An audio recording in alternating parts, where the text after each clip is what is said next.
Hey guys, Pyker here, and welcome back to another episode of Kethane Space Program. And you might be thinking, well, we already covered the space station. Why does it look a little different, and why isn't that Kerbin? Well, it's because I already put the space station that I wanted to put around the moon. I already got it out there. Kind of figured I'd kind of omit that part because I figured you guys have seen me put enough things in orbit around the moon. So, but I did do a couple little modifications to the space station. Mainly is I got rid of that decoupler and basically just flipped the pod upside down and attached it that way because it just made more sense. I already put thruster blocks on it and monoprop tanks on it as well. Um, it also has little, I kind of snuck these in between the girders here, these little satellite, uh, what's the word I'm looking for? What are they? Stay Putnik MK1s. I put those on either side so we can leave this completely unmanned and it could just hover around the space station or hover around the moon and we don't have to worry about having anybody out here. I figured that'd be the better bet. And I mean, it's got a little bit of fuel left, not much, but I'm going to get Leonard Kerman back home here shortly. But first, we're going to take a look at our other plan for this episode. Let's go to the Space Center. Space Center ahoy! All right. And we are already on the launch pad with a Kethane satellite. It's a version 1 satellite. Obviously, we don't have enough science for all the parts that I would love to use. But we do have a Kethane satellite that is ready to go. So we're going to actually get this puppy into orbit and hopefully to the moon in one swoop. That would be nice. Granted, I don't know if that is actually going to happen. So we're going to go ahead and launch this puppy in 3, 2, 1, go! And yes, I did forget to turn down the game volume again. I'm really good at that. I don't even think I'm gonna turn it down because I always just forget about it, and I'm a moron. You know that happens. So let's throttle our engines all the way up. After these solid rocket boosters kick away, we'll be able to launch at full thrust with the rest of our engines. And go. Let's launch those puppies. I love the sound of those make. It's just like kakoosh. That was a great impersonation. If anybody has anything to say about it, you shut up. Anyways, we're gonna try to get this satellite out to the moon. Depending on our time frame, we might just get it into orbit around Kerbin and then get it around the moon at a later time. Actually, we need to honestly just get it into orbit around Kerbin and test it and see if it even works. It needs to be under 250,000 meters or 250 kilometers to properly scan for Kethane. So hopefully we'll be able to do that. I'm just going to kick over now because I think this thing is light enough that we can start gaining horizontal velocity here. So I don't have to worry too much about kicking over once we're out of the first layer of the atmosphere. Oh, wow. So that last episode, bunch of whoopsies. Yeah, that was a good time. I can't believe I forgot all that stuff and everything didn't work out the way I was expecting it to. Oh man, that was embarrassing. That's what you get whenever you don't test things. And I mean, like, I test things like when it's important, but if it's just like a space station or something, I don't really test it because it doesn't really, like, that just kind of, we just lost a docking port essentially on that space station, which kind of sucks, but at the same time, I think we'll be fine. I'm not really too worried about it. So, I mean, it's, you know, what are you going to do? Get rid of those. Let's see where we're at here. Oh, we're getting up there already. Let's cut the engines and float up to our Apple apps here. I really wish we weren't on the dark side of the planet. I probably should have fast forwarded, but I think we'll be okay. What is that, Duna? No, Tilo, Lathe, Tylo. Slow this down and speed up. Get to our Apple apps. And fly to the moon. Hopefully, rather quickly. Would be nice. I would enjoy getting to the moon quickly.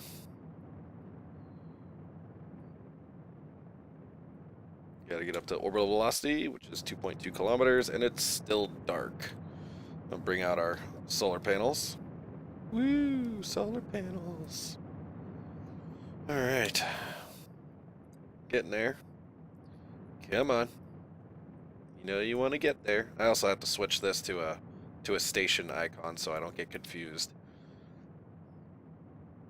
I really like switching whenever I have space stations out. I really like labeling them as space stations because in case we have anything or multiple things in orbit, which will happen here in the future, I don't want to get confused with what I actually have or what I need to make my targets or what not. All right. So let's set up a maneuver node to get out to the moon, probably roughly around there. Let's see. Let's try to, if we can do this quickly. Oh, that's pretty much what we want. And right there. 22, that's a little low. Let's actually go, let's do like 150. That's close enough. All right. Let's point over towards our node on our nav ball for our maneuver. So we can just fast forward and not have to make any adjustments or rash adjustments before we hit our time to burn. Oh, 37-second burn, that's not bad at all. I'll take that. Took me like 3 minutes to burn on that with the space station. It's kind of a bummer. Took a while to get out to the moon. But I did it. Alright, let's fire this engine. Let's get this burn going. We have time. I hate this. Like, I hate this design so much. It just looks so stupid to me.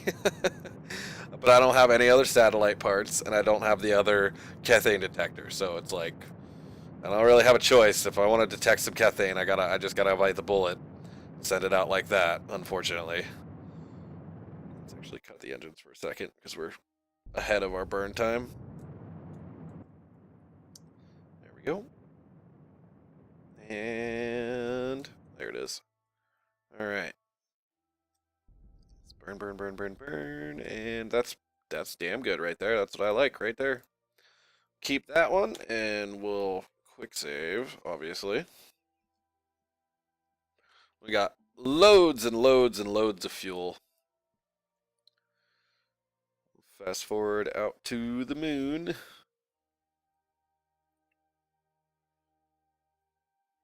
As our orbit slows, or our orbital velocity slows. Hit that node. There we go. Bring it back down, and we'll start our maneuver node for getting into orbit around the moon. We should actually probably, can we do that right here? Hold on, let me check something. Because we need to go into a polar orbit.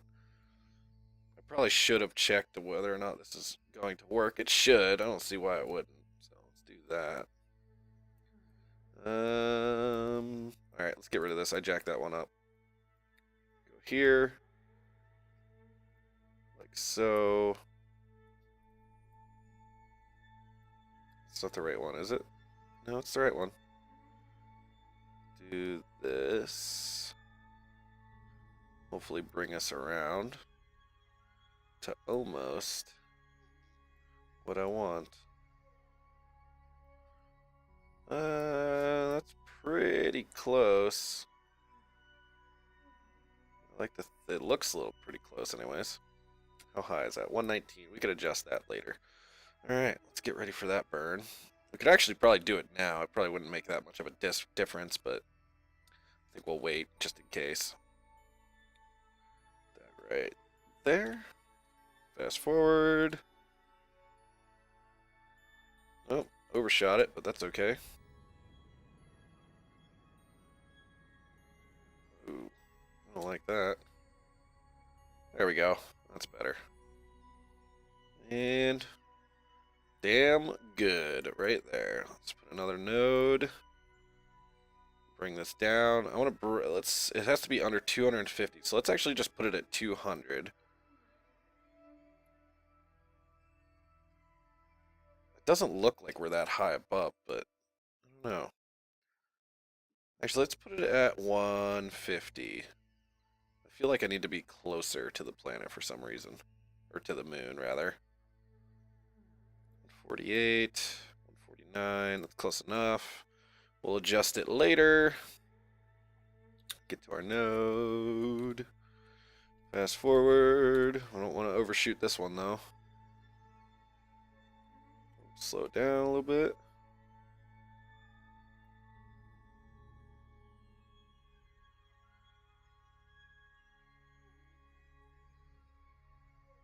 There we go. And start our burn. I hope this works, or at least I hope it works well. And get ready to cut the engine here.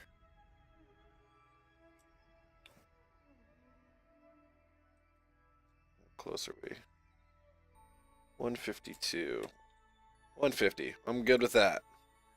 Get rid of that, and let's fast forward to our Apple apps and bring our... Oh, damn it, overshot it. Let's do it. Do another round. Let's do another round. There we go. Jeez. And about there. Bring this up to roughly 150. Close enough. And let's check and see if this thing will actually detect some Kethane. Activate the detector, and hopefully that doesn't drain our batteries too badly. Doesn't look like it's draining our batteries at all. It might die on the dark side of the moon, so we need to check that. Let's show the grid and make sure that... Oh, it is actually detecting Kethane. Look at that. All right, we got a working Kethane satellite. That is awesome. And I think we're in such a position that we shouldn't ever get into the dark side of the planet. I could be wrong, but for the most part, oh, we might hit the dark side at one point, but not anything major, which is actually pretty freaking sweet. All right, let's jump back over to our space station.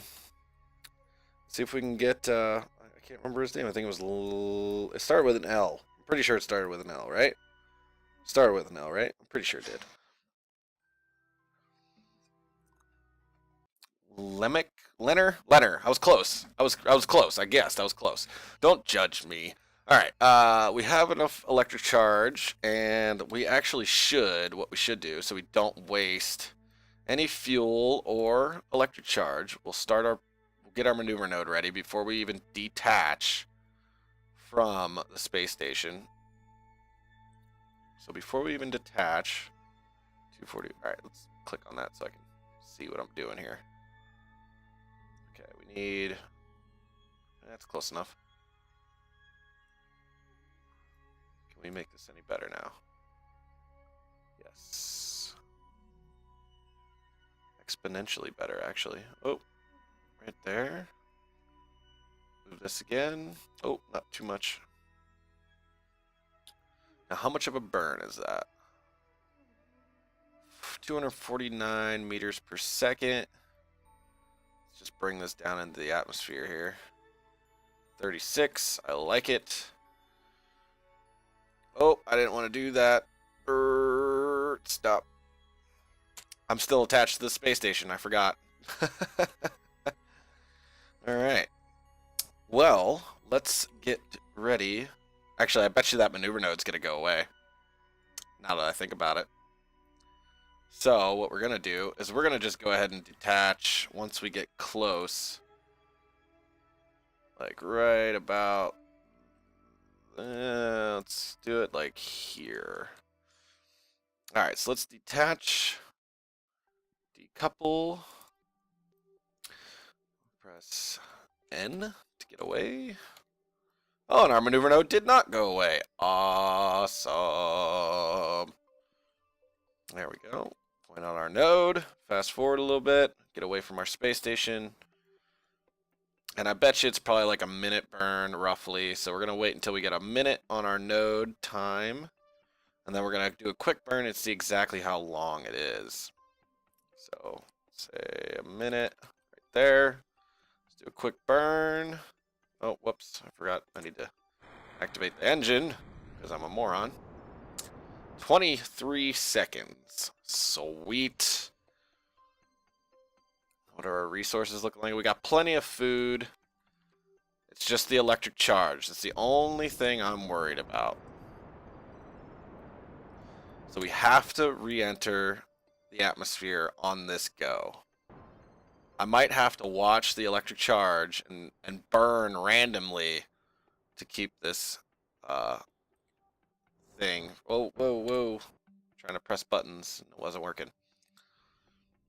To keep this thing powered, I might have to burn randomly, which is fine. I'll just burn retrograde and or burn prograde and then burn retrograde and just kind of back and forth it. So just so we don't lose electric charge.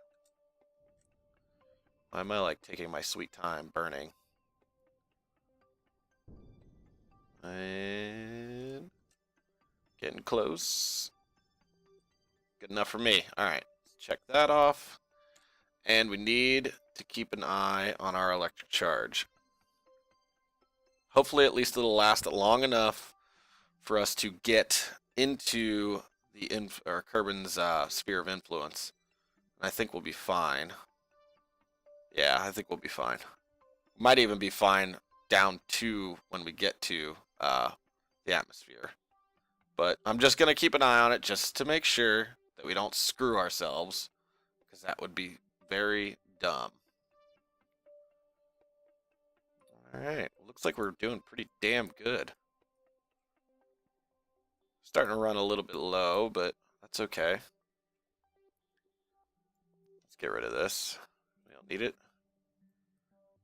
Alright, cool. We're going to be coming into the atmosphere at a blistering 3 kilometers per second, which is fine. We'll just use the remainder of our fuel in this shuttle to slow us down even more, and it'll charge our batteries, so we should be perfectly fine. This episode is going a lot smoother, in case you guys were wondering. All right, let's let it automatically start slowing the time warp down, and we'll just go ahead and burn. I think we'll just burn and get it over with, and charge our batteries, and then ditch the engine before we start hitting the thick atmosphere in case this engine wants to explode on us. So we'll start slowing down and charging our batteries. 2 birds with 1 stone. All right. Probably charge our batteries all the way and then ditch the lower piece of this little shuttle here, because we're going to be hitting the heavier part of the atmosphere pretty soon. And we're still coming in pretty hot too, so I mean, not terrible, but it's fast enough for me to be a little bit worried about it. I haven't stress tested how fast exactly I can be coming in, but I have a live Kerbal in here, so I don't want to chance it. There we go. Now we're going to be coming down. Use this fuel. We're not taking much heat at all, which is nice. We might even be able to manage landing in the ocean. That'd be cool. Or on land, that's fine too. Doesn't really matter. Alright, so let's kick this way. Get rid of that, because we don't need it anymore. Let our heat shield take the rest of the blunt force. That's so cool looking. Screenshot. Oh, damn. My KSP just crashed. That kind of sucks. Well, I guess we're gonna call it for this episode, guys. Hopefully, I'll be able to save him. And yeah, I'm gonna get back onto that, and hopefully I can save him. That could be bad. All right. Yeah, if you liked what you saw, hit that like button. If you haven't already, hit that subscribe button. Yeah, that's a cliffhanger, ain't it? All right. I'll see you guys next episode. Thanks for watching.